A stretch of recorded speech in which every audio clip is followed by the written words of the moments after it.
दोस्तों बहुत बहुत स्वागत है आप सभी का एक बार फिर से। जी हाँ दोस्तों, आज पूरे दिन की कई महत्वपूर्ण और बड़ी खबरें निकलकर सामने आ रही हैं। जानेंगे सभी खबरों को विस्तार से। तो दोस्तों खबरों में आगे बढ़ने से पहले वीडियो को एक प्यार भरा लाइक जरूर कर दें और ताजा खबरों को जानने के लिए चैनल को सब्सक्राइब भी जरूर कर लें। तो देखते हैं पहली बड़ी खबर क्या निकल कर आ रही है। दोस्तों आज की पहली बड़ी खबर निकल कर आ रही है पंडुचेरी से, जिसमें आपको बता दें कि पंडुचेरी के उपराज्यपाल के पद से हटाई गई डॉक्टर किरण बेदी। जी हां, बात करें कि डॉक्टर किरण बेदी को पंडुचेरी के उपराज्यपाल के पद से हटा दिया गया है। बेदी की जगह तेलंगाना की राज्यपाल डॉक्टर तमिलिसई सौंदरराजन को पंडुचेरी का अतिरिक्त कार्यभार सौंपा गया है। बता दें कि किरण बेदी को पद से हटाने की मांग को लेकर पिछले काफी समय से पंडुचेरी में सत्तारूढ़ कांग्रेस पार्टी के प्रदर्शन कर रही थी। इस संबंध में कांग्रेस के नेतृत्व वाले सेकुलर डेमोक्रेटिक अलायंस की तरफ से 16 फरवरी को बंद का भी आयोजन किया गया था। हालांकि इसे सोमवार को ही वापस ले लिया गया था। राष्ट्रपति भवन की ओर से इस संबंध में मंगलवार को बयान जारी किया गया। बयान में कहा गया कि नई नियुक्ति होने तक तेलंगाना की राज्यपाल तमिलिसई सौंदरराजन को पंडुचेरी की उपराज्यपाल का अतिरिक्त कार्यभार सौंपा जा रहा है। बेदी को विधानसभा चुनाव से कुछ समय पहले ही उपराज्यपाल के पद से हटाया गया है। ऐसे में इसे भाजपा के एक व्यापक राजनीतिक कदम के तौर पर देखा जा रहा है। और दूसरी में अगली खबर निकल कर आ रही है जो कि पश्चिम बंगाल से है। जी आपको बता दें कि बंगाल विधानसभा चुनाव में मोहन भागवत और मिथुन चक्रवर्ती की भेंट से गर्म हुआ अटकलों का बाजार। जी हम बात करें कि राष्ट्रीय स्वयंसेवक संघ के सर संघचालक मोहन भागवत ने मंगलवार को वरिष्ठ सिने अभिनेता मिथुन चक्रवर्ती के घर जाकर उनसे मुलाकात की। वे करीब 2 घंटे उनके साथ रहे। वैसे तो मिथुन चक्रवर्ती ने किसी तरह की राजनीति महत्वाकांक्षा से इनकार किया है, लेकिन बंगाल विधानसभा चुनाव के मद्देनजर इस मुलाकात से अटकलों का बाजार गर्म हो गया है। आपको बता दें कि भागवत सोमवार को ही मुंबई आ गए थे। मंगलवार सुबह वे मिथुन चक्रवर्ती से मिलने उनके मड आइलैंड स्थित आवास पर पहुंचे। वहां उन्होंने सबके साथ नाश्ता किया और पूरे परिवार को नागपुर आने का न्योता भी दिया। बाद में मिथुन ने पत्रकारों के सवालों के जवाब में कहा कि इस मुलाकात का कोई राजनीतिक अर्थ नहीं निकाला जाना चाहिए, ये सिर्फ एक पारिवारिक मुलाकात थी।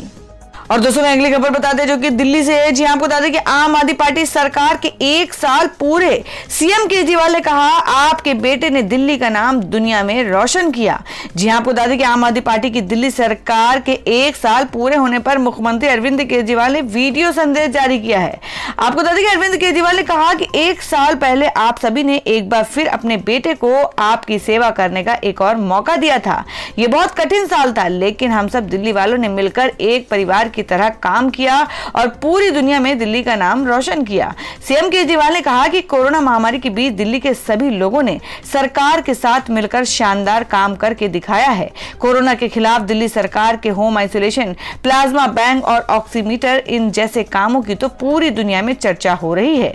दिल्ली सरकार ने लॉकडाउन के दौरान लाखों दिल्ली वासियों को खाना खिलाया, लोगों को फ्री में राशन बांटा और रास्ते में फंसे मजदूरों को उनके घर पहुंचाया। सीएम अरविंद केजरीवाल ने कहा कि इन तमाम चुनौतियों के बीच आपकी सरकार ने फ्री बिजली और पानी की योजना को जारी रखा। इन सब के बीच हमारे सरकारी स्कूलों के बच्चों ने बोर्ड परीक्षा में 98% रिजल्ट लाकर दिल्ली के 2 करोड़ लोगों का सिर गर्व से ऊंचा कर दिया। आपकी सरकार ने इस साल प्रदूषण से निपटने के लिए किसानों को पराली का समाधान भी दे दिया है। अब दिल्ली के किसानों को पराली जलानी नहीं पड़ती है। दिल्ली की तरक्की के इन 6 सालों में गरीब परिवारों के बच्चों को अच्छी शिक्षा मिलने लगी है, हर बीमार को अच्छा इलाज मिलने लगा है और 24 घंटे बिजली आने लगी है। सीएम अरविंद केजरीवाल ने कहा कि ये 2 करोड़ दिल्ली वासियों की सरकार है जो 24/7 दिल्ली वासियों की जिंदगी आसान बनाने के लिए काम करती है और यूं ही करती रहेगी। बस आपका साथ और आपका आशीर्वाद चाहिए। मैं इसी तरह से आपकी सेवा में लगा रहूंगा। तो दोस्तों केजरीवाल सरकार द्वारा किए गए कामों के बारे में आप लोगों की क्या राय है, आप अपनी राय कमेंट बॉक्स में जरूर दें। बढ़ते अगली खबर की ओर।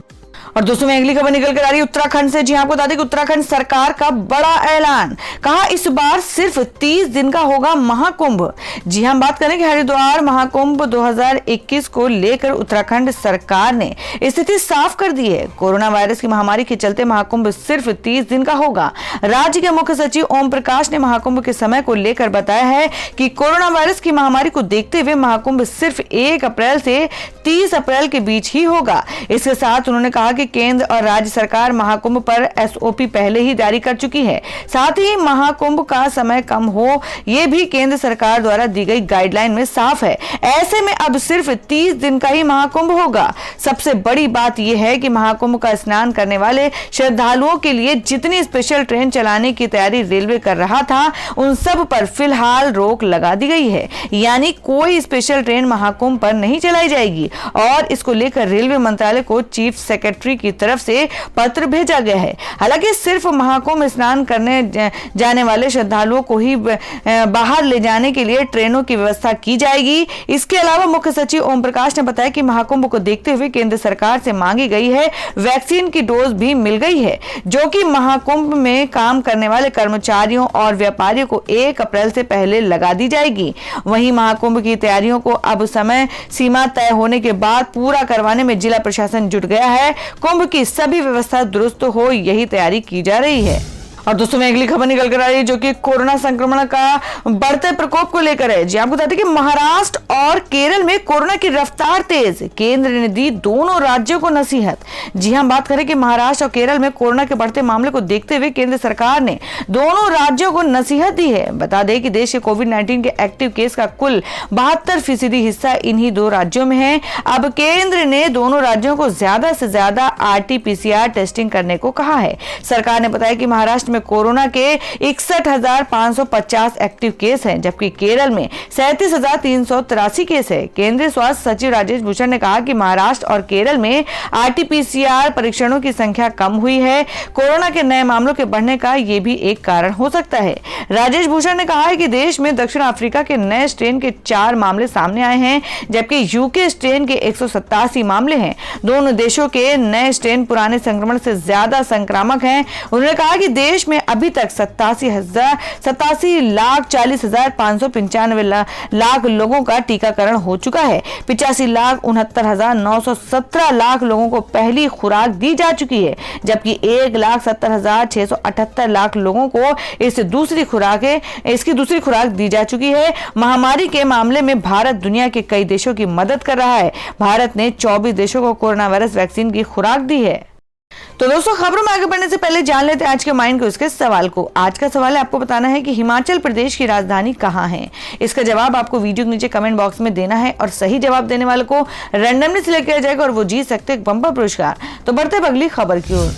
और दोस्तों में अगली खबर निकल कर आ रही है, आपको बता दें कि बीजेपी नेता सोनाली फोगाट के घर चोरों ने लगाई सेंध, लाखों की नकदी और जेवर उड़ाए।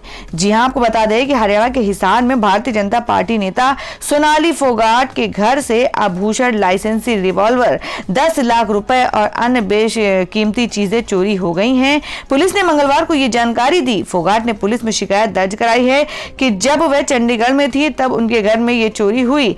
STM थाना प्रभारी सुखजीत ने बताया कि इस मामले की जांच की जा रही है। पुलिस ने बताया कि वैसे तो घर में CCTV कैमरे लगे थे, लेकिन चोर डिजिटल वीडियो रिकॉर्डर ले गए जिसमें फुटेज था। पुलिस के अनुसार फोगाट ने शिकायत में कहा है कि वह 9 फरवरी को अपने घर में ताला लगाकर चंडीगढ़ चली गई थी और जब 15 को लौटी तब ताले टूटे हुए थे। पुलिस के अनुसार सोने और चांदी का सामान, चांदी का एक घड़ा, 10 लाख नगद आभूषण, 12 बोर की लाइसेंस शुदा पिस्तौल और 8 कारतूस घर में गायब थे। और दोस्तों में अगली खबर निकल कर आ रही है, जिसमें बढ़ते पेट्रोल की कीमतों पर नितिन गडकरी की सलाह, कहा वैकल्पिक ईंधन तलाशने की जरूरत। जी हां, आपको बता दें कि देश में लगातार बढ़ रही पेट्रोल की कीमतों पर केंद्रीय सड़क परिवहन एवं राजमार्ग मंत्री नितिन गडकरी ने कहा है कि अब देश में वैकल्पिक ईंधन ढूंढने का समय आ गया है। नितिन गडकरी ने मंगलवार को कहा कि मेरा सुझाव ये है कि ये देश के लिए वैकल्पिक ईंधन के लिए जाने का समय है। मैं पहले से ही बिजली को ईंधन के रूप में प्रचारित कर रहा हूं, क्योंकि भारत में अधिशेष बिजली है। गडकरी ने कहा कि हम भारत में 81% लिथियम आयन बैटरी बना रहे हैं। लिथियम आयन के विकल्प के लिए मेरे मंत्रालय ने आज पहल की। सभी सरकारी प्रयोगशालाएं अनुसंधान का संचालन कर रही हैं। मंत्रालय भी हाइड्रोजन ईंधन कोशिकाओं को विकसित करने की कोशिश कर रहा है। बता दें कि सोमवार के अपडेट के मुताबिक कच्चे तेल की अंतर्राष्ट्रीय दरों में वृद्धि के बीच देश में पेट्रोल और डीजल की कीमतों में लगातार 7वें दिन बढ़ोतरी हुई। इससे देश में ईंधन की खुदरा कीमतें नए उच्च स्तर पर पहुंच गई। दिल्ली में पेट्रोल 89 रुपए पर पहुंच गया, जबकि राजस्थान में यह शतक मारने की दहलीज पर जा पहुंचा है। सरकारी तेल विपणन कंपनियों की कीमत अधिसूचना के अनुसार सोमवार को पेट्रोल की कीमत में 26 पैसे प्रति लीटर और डीजल में 29 पैसे प्रति लीटर की वृद्धि हुई। इससे दिल्ली में पेट्रोल की कीमत 88.99 रुपए प्रति लीटर और मुंबई में अब तक की सबसे ऊंची दर 95.46 रुपए प्रति लीटर हो गई। और दोस्तों अगली बड़ी खबर निकल कर आई है, जिसमें रामदास अठावले राहुल गांधी से तंज कसते हुए कहा कि हम दो हमारे दो करना है तो राहुल गांधी को शादी करनी चाहिए, वो भी दलित लड़की से। जी हां, आपको बता दें कि संसद में अपनी शायरी और बाहर अपने बयानों में हमेशा सुर्खियों में रहने वाले केंद्रीय मंत्री रामदास अठावले ने अब राहुल गांधी के लोकसभा में हम दो हमारे दो के बयान पर पलटवार किया है। अठावले ने कहा कि राहुल गांधी हम दो हमारे दो का नारा बोल रहे हैं, इसलिए हम दो हमारे दो करना है तो राहुल गांधी को शादी करनी चाहिए। अगर वो दलित लड़की के साथ शादी करते हैं तो महात्मा गांधी का सपना पूरा होगा और जातिवाद खत्म होगा। दरअसल बजट सत्र के दौरान कांग्रेस नेता राहुल गांधी ने मोदी सरकार पर हमला बोलते हुए कहा था कि आज के वक्त में ये सरकार हम दो हमारे दो चला रहे हैं।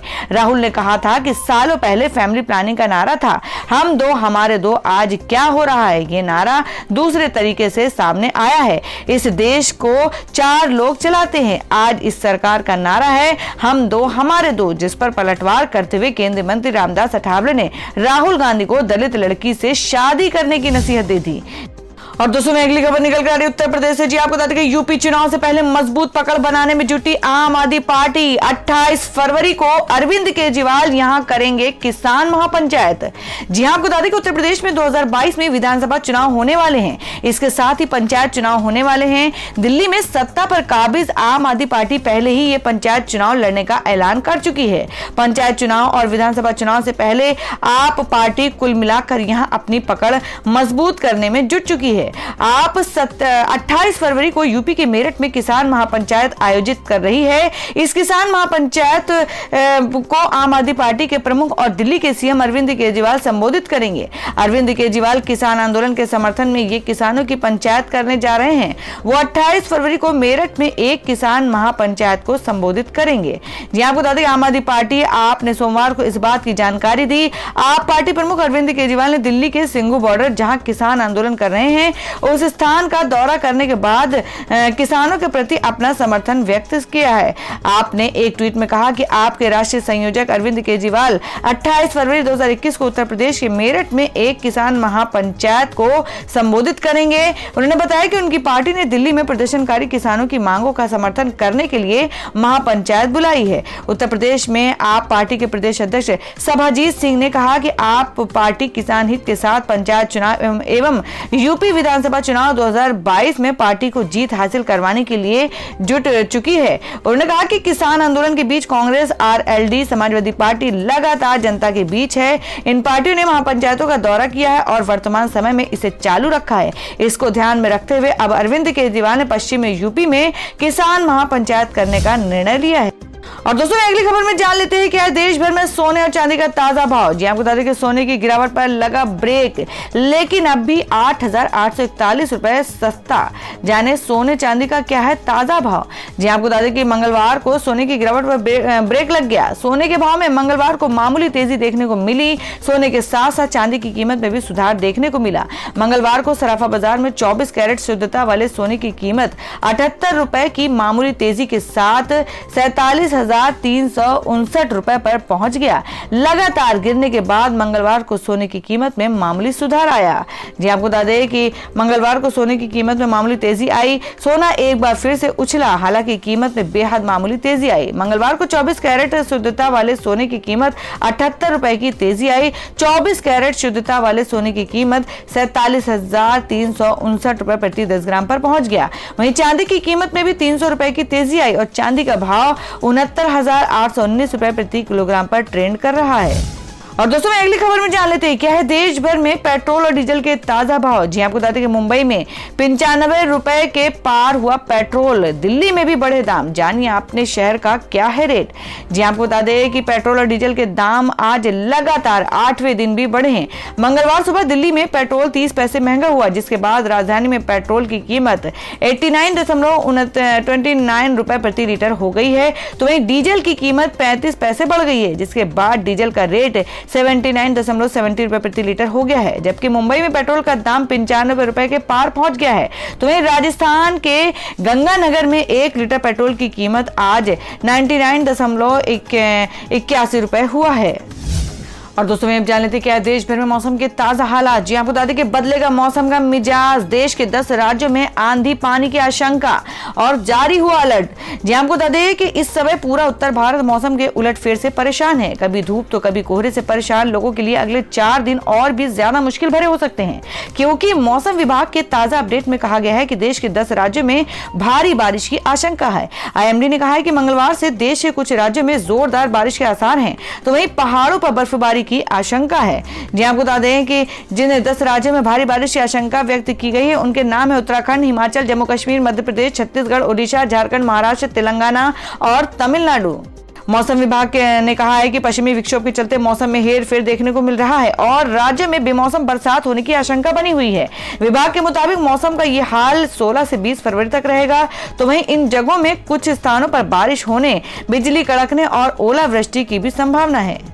तो दोस्तों ये थी अब तक की सभी बड़ी खबरों की अपडेट्स। टुडे ब्रेकिंग न्यूज और लेटेस्ट खबरों को देखने के लिए हमारे चैनल को सब्सक्राइब जरूर कर लें, वीडियो को लाइक और शेयर भी जरूर कर दें अपने दोस्तों और रिलेटिव्स के साथ। तो दोस्तों फिर मिलेंगे काम की खबरों और सरकारी योजनाओं की एक और नई वीडियो के साथ। तब तक के लिए धन्यवाद दोस्तों।